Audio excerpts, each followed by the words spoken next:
All right, welcome back to the 2-Minute Warning, episode 317. Back on the topic of baseball. Super excited to bring you guys this video. But reliever Brad Hand has been signed by the Washington Nationals. I think this is huge. Obviously, about a week and a half ago, a lot of you saw my video on why the Mets need to sign Brad Hand. Well, they failed to do so, of course. Lost their general manager, so they're in trouble. But the Mets failed to sign Brad Hand, and the Washington Nationals have.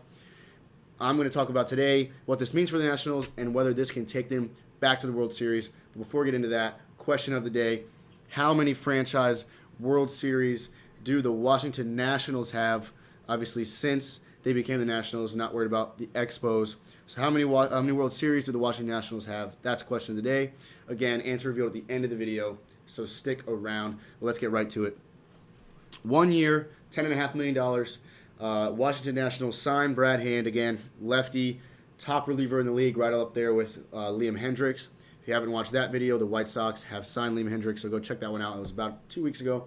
But again, Brad Hand, top player in the game at his position, arguably, with Liam Hendricks.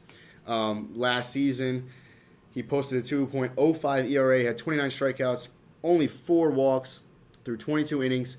Of course, this is in a shortened 60-game season. And he led the league in saves with 16. So right now, this guy is who you want on your team. He's a lefty. His main pitches, four-seam, and his heavy slider, 80, 82 miles an hour. And his four-seam, he runs up to mid-90s.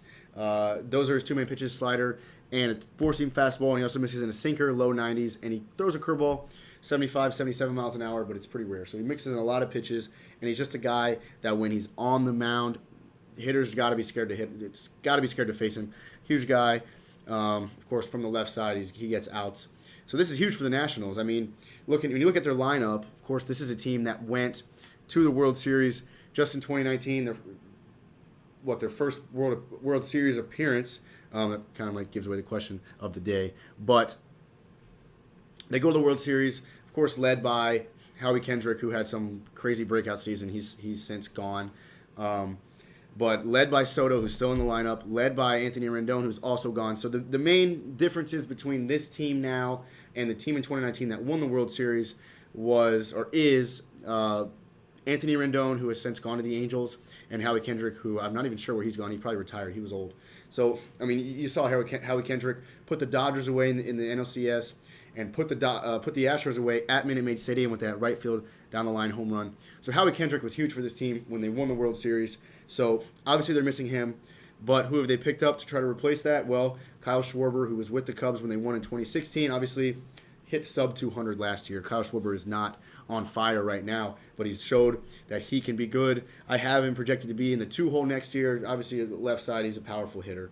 So I don't care about his 189, 20 average. I think he can be a big key for this place or for this team, pending he stays healthy. And bottom line comes down to the fact that Kyle Schwarber can hit any given pitch, 460 feet. So Kyle Schwarber's big. And they've also picked up Josh Bell, who hit what? Let's see. He hit 280 and 37 home runs back in 2019. That was his breakout year with Pittsburgh, back with the Pirates. So Josh Bell has proven he was leading the league in home runs for a period of time that season. He hit, like I said, 37 home runs that year. But Josh Bell, switch hitter, he's going to be likely in the 4-hole for me on this team. So that's just who they've acquired this year. Big guys with Schwarber and Josh Bell.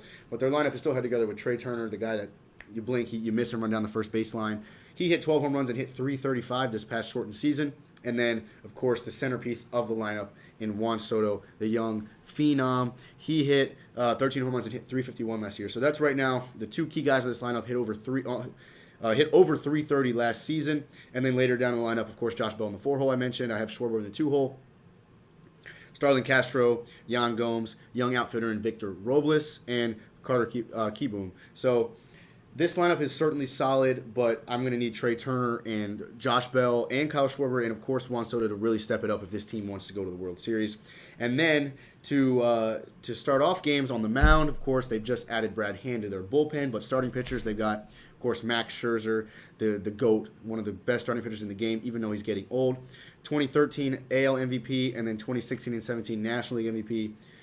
I'm sorry, Cy Young. 2013 AL Cy Young, 16 and 17 National League Cy Young, not MVP. But anyway, Max Scherzer, a great pitcher. And they got in the 2 spot. This is my predicted starting rotation. Got Scherzer at the number 1 guy, Patrick Corbin in the 2 spot, and then of course Steven Strasburg, 3-time All-Star and 2019 World Series MVP, when the Washington Nationals beat the Houston Astros.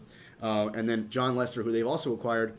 Now, is this a huge deal? Have John Lester? No, but he's pitched before. He's been in the World Series. He's done all that. So John Lester is a big piece, I think, as the 4th starter. So that's what the Nationals are working with. My biggest issue with them possibly making a World Series run is their division is arguably one of the best in baseball. The Mets, who have, like I said, signed Lindor. Who else did they get? They got James McCann, and then they have just a great team built around that. I think the Mets pitching staff with Stroman and Syndergaard and DeGrom, I think the Mets are going to be way better this year than they have been in the last couple of years. So the Mets are big in that division. And, of course, the Braves, runner-up NLCS champion, or runner-up National League champs last year. I think the Braves should have taken that series against the Dodgers. They had it right in the palm of their hand. So, and then, of course, Miami, who was a playoff team last year, which I expect to be in the talk this year again. And then the Phillies, potentially getting ready to re-sign JT Realmuto, best catcher in baseball, and they got Bryce Harper. So I'm looking at 5 teams in here in this division that are playoff possible, and 4 that I'm expecting back. 3 that I'm expecting in the playoffs between the Mets and the Braves, and now the Nationals. The Miami Marlins, why not? They were there last year, and then the Phillies can have a breakout season. So these are 5 teams in this division that are playoff possible. So that's what my concern with the Nationals is. There's guys that they're missing. Anthony Rendon carried that team. Well, Juan Soto and Howie Kendrick and Rendon carried that team last postseason, and they're missing 2 of those guys in Rendon and Kendrick. So I think that's huge.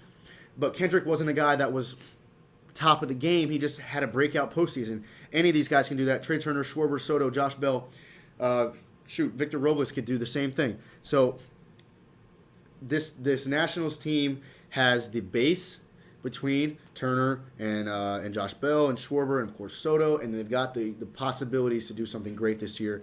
So I'm not going to rule out the Nationals making a NLCS appearance, but I don't think they can top what the Padres are putting together and what the Dodgers are putting together there in that division. So I'm looking at this team to make the playoffs but not make a whole lot of noise. But it's certainly a jump up from what they were last year, which was simply irrelevant. So again, Brad Hand going to Washington 1 year. That's another thing. They signed him for 1 year. What do you expect that means? Well, they want to win a ring this year. You think they're testing the waters with him, making sure that's the thing with you sign a guy for 1 year. Part of that is to make sure he's not a financial mistake, give him a year to prove himself. Well, Brad Hand has done all the proving himself he's needed to do in the past couple of seasons. So this is ultimately to put them in the World Series, potentially, that they did this signing of Brad Hand. So I think that it's possible that it works out, but I'm thinking an NLDS is the farthest they're going to realistically make it.